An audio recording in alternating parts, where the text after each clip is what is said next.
What's up, guys? This is your boy Jalen here on another episode of Elevated Minds, and today's episode is going to be talking about how to turn pain into power.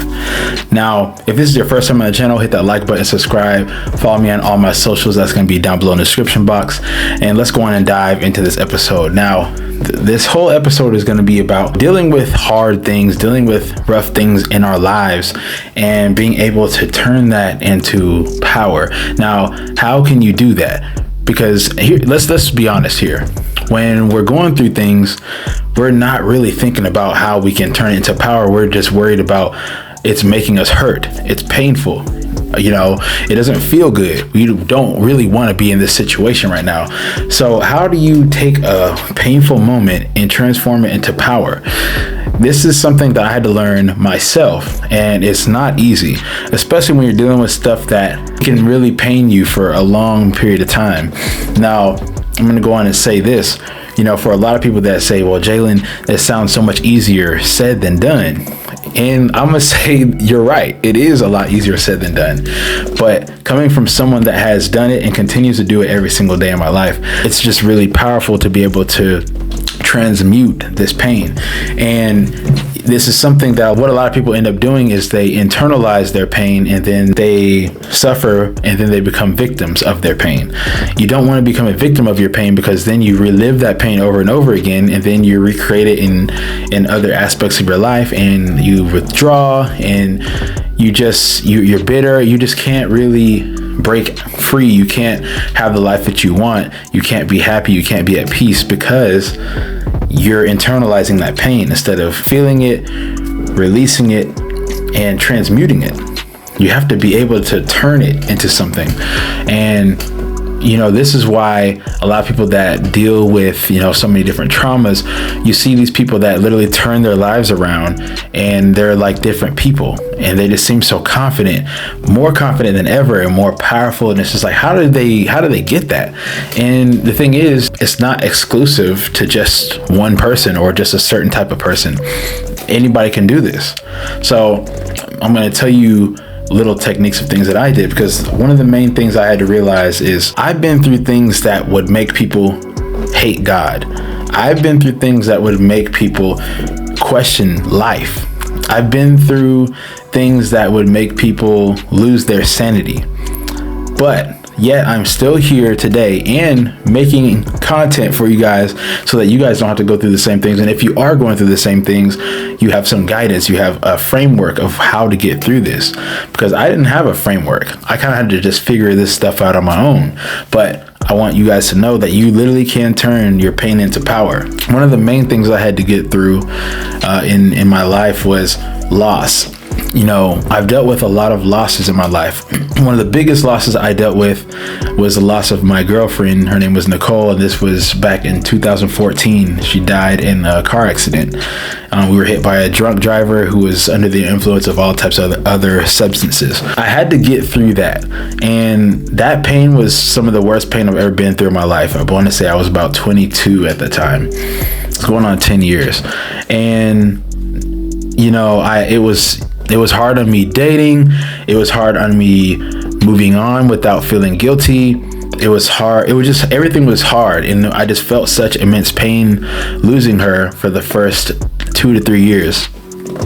But eventually I got to the point to where I was like, I had to turn my pain into power.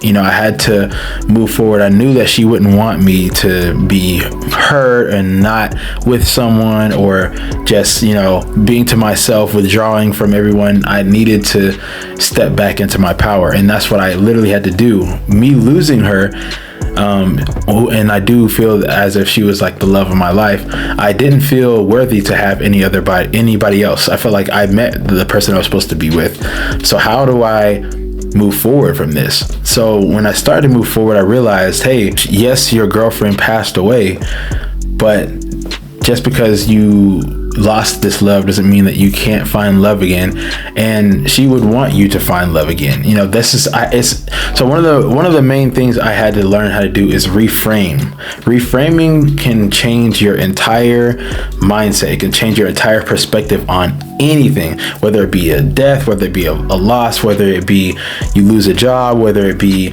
you fail at something. You can reframe anything, and this reframing is what can create power. So that was one instance, learning that, just because I lost her, one of the things I had to learn with her loss is I did have true love. I've actually experienced it. And there are some people that never get to experience true love in their entire lives. And I've literally got to experience true love, even though it was only in my life for 2 years, and we officially dated for about 6 months before she passed. But I felt love as if I've never felt it before, and I was able to experience that, and that was a blessing, and that was a privilege for me. And that was my reframing right there. I'm able to reframe what happened, her loss, into, yes, I lost her, but I gained love. Like, in the whole process, I was able to experience love, real love. And that 6 months was the most prolific 6 months of my life. And, some people will never get to ever experience that in a whole lifetime. Or some people experience it later on in their lifetime. They wait their whole lives and finally experience it in their 30s, 40s, 50s, 60s sometimes. But the whole point is, I had to reframe that, and now it's a power. Now it's like, okay, I experienced that, and now I look at it like this. I know what real love is like. So now I'm not going to just settle for just anybody that I'm like, I'm kind of like this person. Like, no, I want to feel that love again. Not like I'm comparing, but just the fact that I know what real love feels like, if that makes sense. And another thing that I dealt with is a lot of different financial failures. I lost jobs before I moved to California, nothing was working out for me financially. I was in debt. I had a job that wasn't really paying me what I wanted to get paid, and nothing was working for me. Everything would fall through. I got rejected, passed over for promotions, spent a lot of money on degrees to go to college, and I just wasn't seeing a return on investment. And so in my head, this was a lot of pain, being stuck in debt, having to pay all this money and not seeing anything coming back in return for all the work that I put in. That's painful. And I know a lot of people have dealt with financial setbacks, and let me tell you, I understand it's not a fun thing, but one thing I had to learn is nobody is going to come and save me. If I want to change my financial situation, I have to do something, and something different has to happen. I have to change my spending habits. I have to change, my saving. I have to change the way that I pay my bills. I got to keep things on time. I got to make more money. I got to earn more and spend less, and, get a whole view of what my money looks like per month. What's my actual income? What's my, how much are my bills per month? I had to learn these things. And so, yeah, I went through these hardships, but then I also had to learn, okay, well, yes, I'm going through these hardships, but why am I going through these hardships? And when I figured out why I was going through the hardships, I was able to change my mindset. I was able to learn, take in some information, and then figure out, okay, I might have been broke and I might have been getting myself in all this debt, but now I know how to get out. And in dealing with this struggle, I was able to not only flip things around, I was able to triple my income in the past few years and almost pay off all of my debt. I would say at least 80% of my debt is paid off within the last 4 or 5 years. And this was all because I had to change my mindset. Reframing. I turned my pain into power, literally. And this is something that anybody can do. And the last thing I'm going to talk about is relationships. I've been in so many different relationships, and some of them I would say were failed. None of them were failed. I learned through every single one of them, but I had to even reframe that. Every relationship that I've been in has taught me something. Being someone that was very sheltered, I wasn't really experienced in dating. So it took me a while, and it took me a lot of different women to date and to try to understand what I liked and what I didn't like, and how to set boundaries, and how to respect myself, and how to have self-love, and all these different things I just didn't really understand. I didn't even understand fully about leadership and how to be a man. I only understood by what concepts I had in my head, which wasn't really enough. I needed hands-on experience. And when I finally got that experience, and I got hurt, and I had all these different breakups, and I had been cheated on, I've been lied to, I've been betrayed, through all these different things I went through, I had to reframe my mindset, because I needed to go through these things. I needed to have girls walk over me to get to the point to where it's like, dude, you need to have a backbone. Dude, you need to speak up when the girl is doing something that you don't like. You need to be able to set boundaries and stand up for yourself. These are things I had to learn, lessons I needed to instill in myself that I wasn't going to get from anywhere else but going through the experience. And so dealing with these little pain points, all these failed relationships, quote unquote, they taught me something. And so this is when I turned this pain that I dealt with into power. And now when I go into new relationships and meet new women, I can see red flags like this. So my cutoff game is strong. If I see things that I know is going to be an issue that I would have normally ignored or just not seen before because of my naivety, then now I see it a lot faster. First date, sometimes even before the first date, I know when this is not going to work out. And then if I can see good traits, I can see if this person's going to be good for me, or if I'm going to be good for them, or we're going to be compatible. These are things now that I can see without, with no effort, but I had to go through the pain to get there. So this is the reframing. That I'm now able to reframe the things that I dealt with, the pain that I went through.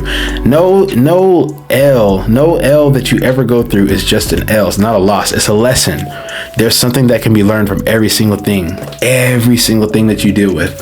So something that I had to literally learn myself is learning how to turn this pain into power. And you can do the same thing. This is just one of many techniques. This is just one I just wanted to give y'all. It's super powerful.